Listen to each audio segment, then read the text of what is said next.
নবীন আমরা তরুণ আমরা জাতি ভবিষ্যৎ দেশ ও জাতি সেবাই হবে দেশ ও জাতি সেবাই হবে আমাদের জীবনে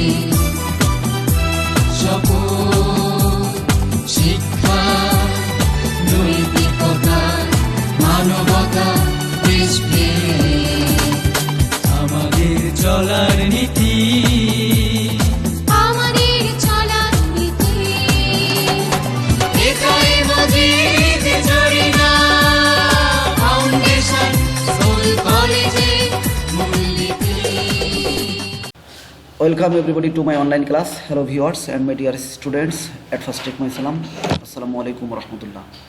Dear students, I hope all of you are very well by the grace of Almighty Allah. I am also very fine. Dear students, today I am Masum Billah, lecturer in English, Mojid Jarina Foundation School and College. Dear students, today I would like to give you a class on English second paper. Today's topic is number. প্রিয় শিক্ষার্থীবৃন্দ, আশা করি তোমরা মহান আল্লাহ পাকের মেহেরবানিতে অনেক ভালো আছো। আমিও তোমাদের দোয়ায় ভালো আছি। আমার প্রিয় শিক্ষার্থী, তোমরা নিশ্চয়ই এর আগে নাম্বারের উপরে 2টি ক্লাস পেয়েছিলে। আজকে আমি তোমাদের নাম্বারের উপরে 3rd ক্লাস নিব। তোমরা এখানে নিশ্চয়ই দেখতে পাচ্ছ যে টপিক নাম্বার হলো, টপিকটা কিসের উপরে? আমাদের নাম্বারের উপরে, এবং সেখানে পার্ট 3 বলে লেখা আছে। তো আজকে আমাদের পার্ট 3 হবে, অর্থাৎ নাম্বারের উপরে 3য় ক্লাসটি হবে। প্রিয় শিক্ষার্থীবৃন্দ, আমি আগে নাম্বারের উপরে যে 2টি ক্লাস নিয়েছি, নিশ্চয়ই ওই ক্লাস দুটিতে তোমরা অনেক বেশি উপকৃত হয়েছ। আজকের ক্লাসটি আমাদের অনেক বেশি উপকারে আসবে। সুতরাং তোমাদের এই ক্লাসটি অনেক ভালোভাবে বোঝার চেষ্টা করতে হবে, এবং আমি যেভাবে তোমাদেরকে বলবো নিশ্চয় তোমরা ক্লাসটি সেভাবে উপভোগ করবে। প্রিয় শিক্ষার্থীবৃন্দ, তাহলে চলো আমরা আজকে আমাদের নাম্বারের উপরে যে 3য় ক্লাস, এই ক্লাসটি আমরা দেখি। এর আগে তোমাদের নিশ্চয় মনে আছে, আমরা রুল 1 to 7 অর্থাৎ 7 নম্বর নিয়ম পর্যন্ত গিয়েছিলাম। আজকে আমাদের 8 নম্বর নিয়ম থেকে শুরু হবে। আমার বাবারা, তোমরা একটু মনোযোগ সহকারে আমার ক্লাসটি শুনবে, এবং আমি যা যা বলবো তোমরা সেগুলো বোঝার চেষ্টা করবে। এখানে রুল 8-এ লেখা আছে, several nouns ending in F form they are plurals by adding S. কয়েকটি নাউন, সেভারাল নাউন্স মানে কি? কয়েকটি নাউন এর শেষে এফ থাকলে, অর্থাৎ কিছু নাউন আছে, some nouns which are formed with F after the nouns, after the words. কিছু নাউন আছে যেই নাউনগুলোর শেষে যদি এফ থাকে, ওই এফ থাকলে শুধু এস যোগ করে প্লুরাল করতে হবে। তোমরা নিশ্চয় রুল 7-এ দেখেছিলে যে কোনো নাউনের শেষে যদি এফ থাকে তাহলে সেই নাউনকে প্লুরাল করতে ভিইএস যুক্ত করতে হয়েছিল। বাট এগুলো আমাদের ব্যতিক্রম মনে রাখতে হবে বাবা। এই নাউনগুলো শেষে এফ থাকা সত্ত্বেও আমাদের এই নাউনটিকে কী করতে হবে? প্লুরাল করতে হলে অনলি এস যুক্ত করতে হবে। চলো আমরা এবার সেগুলো দেখি। এখানে দেখো সিঙ্গুলার প্লুরাল আছে। চিপ মানে প্রধান, CHIEF, সিফ মানে প্রধান, এটি প্লুরাল করতে হলে চিপস। ক্লিপ মানে কি? ক্লিপ মানে আমাদের মনে করতে হবে খাড়া বাঁধ। ক্লিপ মানে খাড়া বাঁধ, একদম উঁচু করে আর কি যে বাঁধগুলো দেওয়া হয়, এটুকু ক্লিফ। এর প্লুরাল হবে ক্লিপস। চিপস। আমার সঙ্গে বলো তো বাবা, চিপস। ক্লিপস। ব্রিফ মানে সংক্ষেপ, ব্রিফস মানে সংক্ষিপ্ত, অনেকগুলো সংক্ষিপ্ত ব্যাপারগুলো। এবার বিলিফ মানে বিশ্বাস, বিলিফ মানে কি? বিশ্বাস। বিলিফস, তাহলে বিলিফ একটি সিঙ্গুলার নাউন, আর বিলিফস হলো কি? Plural noun. এরপরে লেখা আছে গালফ মানে কি? উপসাগর। গালফস। হুপ মানে কি? খুর বা অশ্বখুর, অর্থাৎ ঘোড়ার পায়ের যে খুর থাকে সেই খুরকে, অর্থাৎ কি ঘোড়া বা গরু বা ছাগলের যে খুর থাকে তাকে বলা হয় হুফ। তাহলে হুফের প্লুরাল কি? হুফস। প্রুফস। রুফ মানে কি? ছাদ। রুফস। প্রুফ মানে কি? প্রমাণ। প্রুফস মানে প্রমাণ সমূহ। তাহলে বাবারা, আমরা রুল 8 পড়লাম কি? কিছু নাউন আছে যেই নাউনের শেষে এফ থাকা সত্ত্বেও আমরা জানি কি কোনো নাউনের শেষে যদি এফ থাকে তাহলে ওই নাউনটিকে প্লুরাল করতে হলে ভিএস যুক্ত করতে হয়। বাট এই নাউনগুলো এরপরে এফ থাকলেও আমাদের শেষে অনলি এস যুক্ত করে প্লুরাল করতে হবে। সেগুলো আমরা একটানা বলবো, একটানা। Chief chiefs, chief chiefs, chief chiefs, cliff cliffs, cliff cliffs, brief briefs, brief briefs, belief beliefs, belief beliefs, gulf gulfs, gulf gulfs, hoof hoofs, hoof hoofs, proof proofs, proof proofs, roof roofs. খুব দ্রুত বলতে হবে। এবার rule 9-এ দেখছো, excuse me, some nouns form their plural by changing the inside vowels of the singular. কতগুলো নাউনের plural করার সময় শব্দের ভিতরে ভাওয়েল পরিবর্তন করতে হয়। ভাওয়েল কি মনে আছে তোমাদের বাবা? এ ই আই ও ইউ, এদেরকে বলা হয় vowel. A E I O U, এদেরকে কি বলা হয়? ভাওয়েল। তো আমাদের যেই নাউন থাকবে ওই নাউনটাকে প্লুরাল করতে হলে আমাদের ওই নাউনের ভিতরে ভাওয়েল পরিবর্তন করে আমাদের প্লুরাল করতে হবে। দেখো, ম্যান মেন, ম্যান মানে কি? পুরুষ। মেন মানে কি? অনেকগুলো পুরুষ। Women women, women women. Gentleman gentleman, gentleman gentleman. Foot মানে কি? পায়ের পাতা, ফুট ফিট। টুথ মানে কি? দাঁত, টিথ অনেকগুলো দাঁত। গুজ গিজ, গুজ মানে কি? রাজহাঁস, রাজহাঁস বলে। তাহলে গুজ গিজ, গুজ গিজ। তাহলে আমার সঙ্গে একটু জোরে দ্রুত বলো তো বাবা। Man men, man men, man men. Women women, women women. Gentleman gentleman, gentleman gentleman. Foot feet, foot feet, foot feet. Tooth teeth, tooth teeth. Goose geese, goose geese. এবার আমরা আসি তাহলে কত নাম্বার? রুল 10। আমরা 8 এবং 9 নম্বর রুল পড়েছি। এবার আমরা রুল 10 পড়ব। A few nouns form their plural by changing the inside vowel and the consonant of the singular. কয়েকটি নাউনের প্লুরাল করার সময় শব্দের ভিতরে ভাওয়েল এবং কনসোনেন্ট পরিবর্তন করে। আগে আমরা শিখছি কি? রুল 9-এ অনলি ভাওয়েল পরিবর্তন করে। এবার আমাদের বলছে কি? ভাওয়েল এবং কনসোনেন্ট দুটিই পরিবর্তন করে আমাদের প্লুরাল করতে হবে। মাউস মাইস, মাউস, মাউস মানে কি? ইঁদুর, ইঁদুর। আর মাইস মানে কি? অনেকগুলো ইঁদুর। তাহলে দেখো এখানে কিন্তু এস অথবা এস যুক্ত হচ্ছে না। আবার কি? এর ভিতরে ভাওয়েল এবং কনসোনেন্ট পরিবর্তন করে আমাদের কি? আমাদের প্লুরাল করতে হবে। Mouse mice, mouse mice. Louse lice, louse lice, louse lice, louse lice. Okay, 11 number rule কি আছে? A few nouns form their plural by adding EN to the singular. কিছু নাউন আছে প্রিয় শিক্ষার্থীবৃন্দ। তাহলে দেখো আমরা এখন 11 নম্বর যে রুলটা আছে সেখানে কি বলা হয়েছে? A few nouns form their plural by adding EN to the singular. কয়েকটি নাউন এর প্লুরাল করার সময় ইএন যোগ করতে হয়।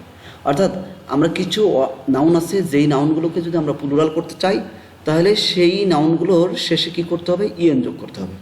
তাহলে আমরা একটু দেখি, খুব গুরুত্বপূর্ণ কয়েকটি ওয়ার্ড আছে। দেখো, ওয়াক্স, ওয়াক্সেন, ওয়াক্স ওয়াক্সেন।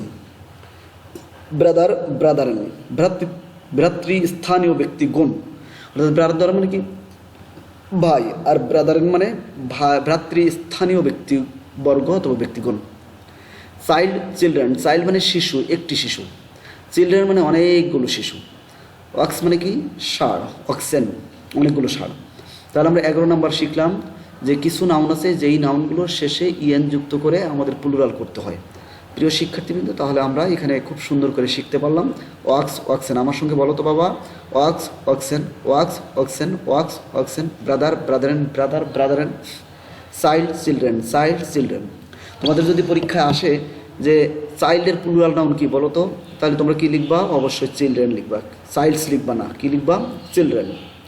এরপরে আমাদের 12 নম্বর রুলটা দিয়ে আজকে আমরা শেষ করবো বাবা। দেখো, compound nouns generally form their plural by adding S to the principal word or by changing inside vowel of the principal word. অর্থাৎ কম্পাউন্ড নাউন্স মানে কি? যুক্ত নাউন, যুক্ত নাউন। অর্থাৎ দুইটি নাউন যুক্ত একটি ওয়ার্ড হবে। সেই ওয়ার্ডের যে নাউন থাকবে এই নাউনগুলো কী করতে হবে? এই নাউনগুলোর প্রথম নাউনের আগে অথবা শেষের নাউনের আগে কী করতে হবে? এস যুক্ত করতে হবে। অর্থাৎ প্রিন্সিপাল ওয়ার্ড, অর্থাৎ প্রধান যে ওয়ার্ডটি, এই দুইটি ওয়ার্ড যুক্ত অথবা তিনটি ওয়ার্ড যুক্ত একটি নাউন থাকবে। এই ওয়ার্ডগুলোর ভিতরে যে দুইটি অথবা তিনটি ওয়ার্ডের ভিতরে যেই ওয়ার্ডটি প্রধান ওয়ার্ড, সেই ওয়ার্ডের শেষে কী করতে হবে? এস যুক্ত করতে হবে। অথবা কি করতে হবে? বাই চেঞ্জিং ইনসাইড ভাওয়েল, অথবা ভাওয়েল পরিবর্তন করে আমাদেরকে প্লুরাল করতে হবে। তো প্রিয় শিক্ষার্থীবৃন্দ, তাহলে আমরা এবার দেখো আমরা একটু আসি সিঙ্গুলার এবং plural. Son in law, son in law, তাহলে কী হবে? এই লটা কি আমার মেইন ওয়ার্ড, না সান হলো main word? Son in law অর্থাৎ সানস ইন ল, কী হবে? Sons in law. Daughter in law মানে কি? ডটার্স ইন ল, তাহলে কি প্লুরাল কি? Daughters in law. তারপর father in law, fathers in law, father in law, fathers in law, mother in law, mothers in law. তাহলে দেখো আমরা যদি বলি সান ইন ল মানে কি? জামাতা মানে জামাই, তাহলে সানস ইন ল, তাহলে সান ইন ল মানে কি? জামাতা। সানস ইন ল মানে কি? জামাই, অনেকগুলো জামাই অর্থাৎ অনেকগুলো জামাতা। Daughter in law, daughter in law, তাহলে আমরা ডটার ইন ল মানে কি? পুত্রবধূ। ডটার ইন ল মানে কি? পুত্রবধূ। ডটার্স ইন ল, অনেকগুলো পুত্রবধূ।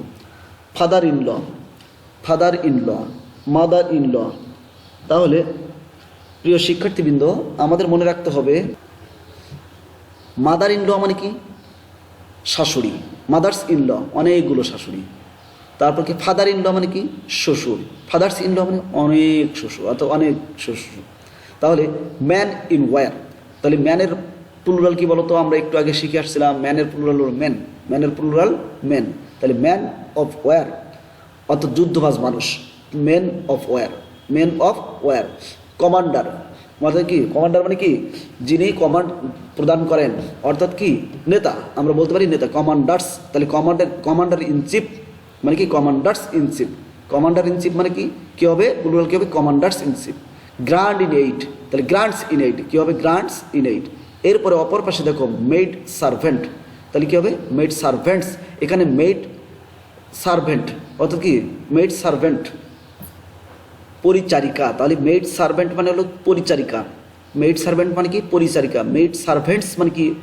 অনেকগুলো পরিচারিকা অর্থাৎ যারা দাসী বা কাজের মেয়ে তাদেরকে বলা হয় মেড সার্ভেন্ট।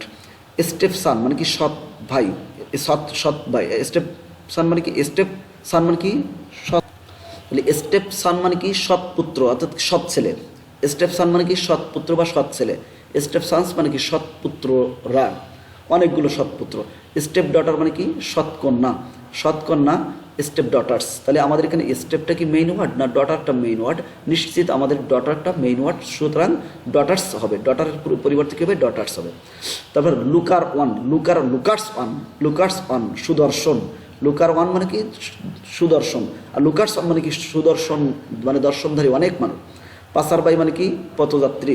পাসার বাই হবে কি? পাসার্স বাই, কী হবে? Passers by. এবার ওয়াশারম্যান, ওয়াশার মেন হবে। ওয়াশারম্যান, ওয়াশার মেন হবে। বাট গ্রাউন্ড আপ কী হবে? Grown up. গ্রাউন্ড আপের পরিবর্তে কী হবে? GROWN, গ্রোন আপ, গ্রোন আপস কী হবে? গ্রোন আপ, গ্রোন আপস হবে। প্রিয় শিক্ষার্থীবৃন্দ, তাহলে আমরা 12 নম্বর রুলটা নিশ্চয়ই আমরা পারলাম যে যদি কোনো কম্পাউন্ড ওয়ার্ড থাকে আর ওই ওয়ার্ড কম্পাউন্ড ওয়ার্ডকে প্লুরাল করতে হলে যে কম্পাউন্ড ওয়ার্ডের ভিতরে যে 2টি অথবা 3টি ওয়ার্ড থাকবে, এই ওয়ার্ডগুলোর ভিতরে যে ওয়ার্ডটি main word, that means principal word, যেটি গুরুত্বপূর্ণ ওয়ার্ড, ওই ওয়ার্ডটাকে প্লুরাল করে আমাদের কি করতে হবে? প্লুরাল নাউন করতে হবে। এখন সেক্ষেত্রে আমাদের কি হতে পারে? আমরা এখানে বলেছি compound nouns generally form their plural by adding S to the principal word or by changing inside vowel of the principal word।